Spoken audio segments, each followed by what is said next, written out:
You're listening to the Otis Jiry channel.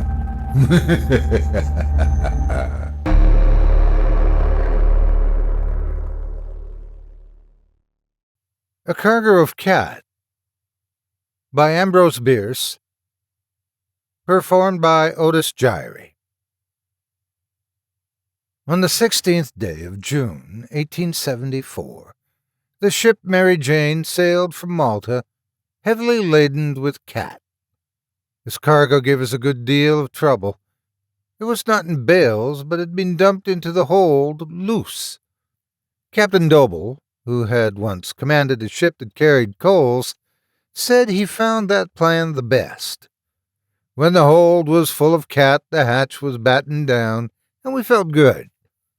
Unfortunately, the mate, thinking the cats would be thirsty, introduced a hose into one of the hatches and pumped in a considerable quantity of water, and the cats of the lower levels were all drowned. You have seen a dead cat in a pond. You remember its circumference at the waist. Water multiplies the magnitude of a dead cat by 10. On the first day out, it was observed that the ship was much strained. She was 3 feet wider than usual and as much as 10 feet shorter.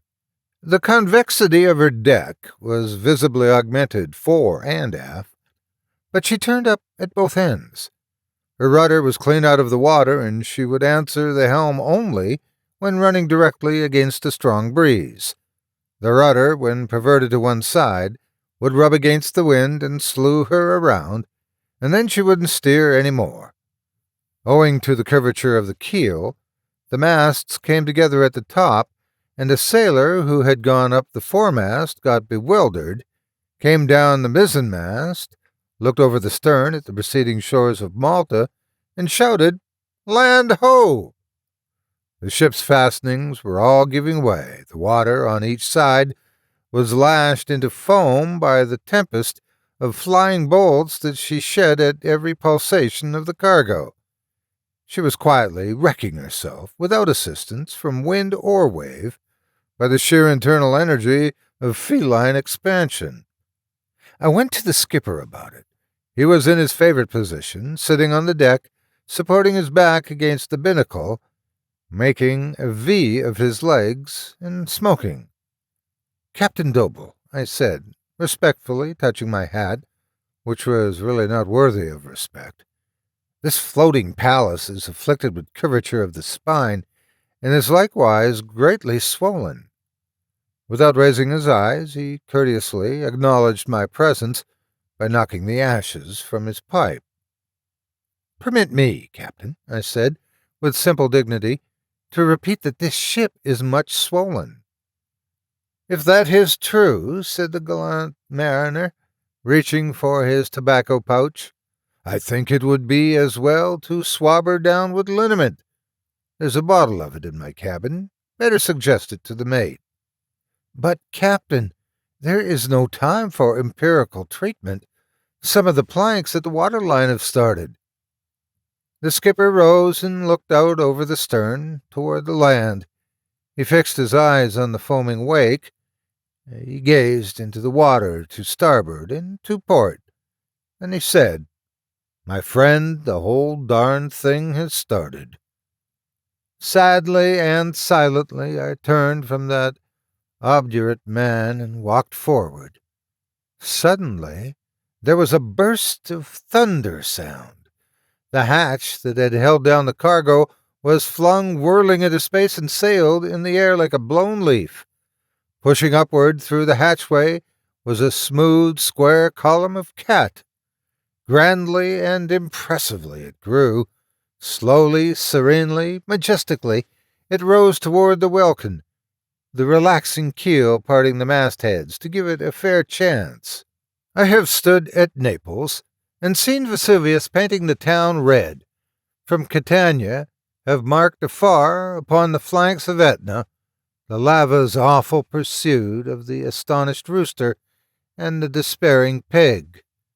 The fiery flow of Kilauea's crater, thrusting itself into the forests and licking the entire country clean, is as familiar to me as my mother tongue. I have seen glaciers 1,000 years old and quite bald, heading for a valley full of tourists at a rate of an inch a month. I have seen a saturated solution of mining camp going down a mountain river to make a sociable call on the valley farmers.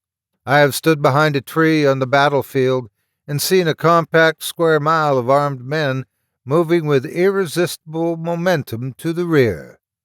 Whenever anything grand in magnitude or motion is billed to appear, I commonly manage to beat my way into the show, and in reporting it I am a man of unscrupulous veracity.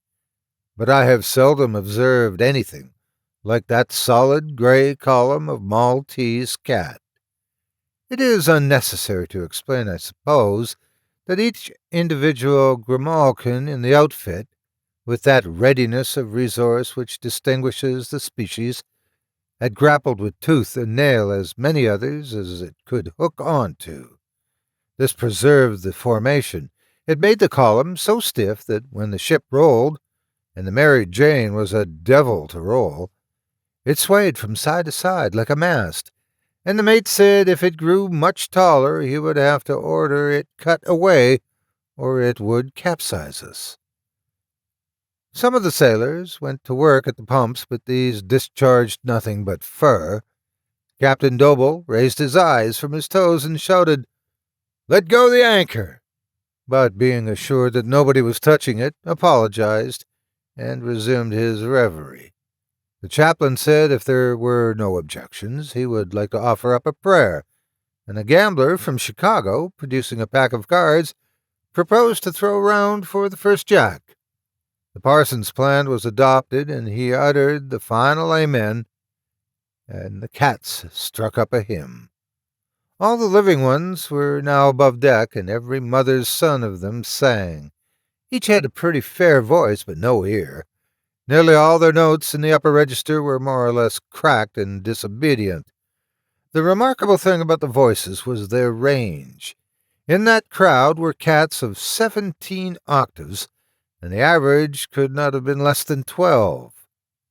Number of cats, as per invoice, 127,000. Estimated number dead swellers, 6,000. Total songsters remaining, 121,000. Average number of octaves per cat, 12. Total octaves, 1,452,000. It was a great concert. It lasted 3 days and nights, or counting each night as 7 days, 24 days altogether, and we could not go below for provisions. At the end of that time the cook came forward, shaking up some beans in a hat, and holding a large knife. "Shipmates," he said, "we have done all that mortals can do. Let us now draw lots." We were blindfolded in turn, and drew, but just as the cook was forcing the fatal black bean upon the fattest man, the concert closed with a suddenness that waked the man on the lookout. A moment later every grimalkin relaxed his hold on his neighbors. The column lost its cohesion, and, with 121,000 dull, sickening thuds that beat as one, the whole business fell to the deck. Then with a wild farewell wail that feline host sprang spitting into the sea and struck out southward for the African shore. The southern extension of Italy, as every schoolboy knows, resembles in shape an enormous boot. We had drifted within sight of it.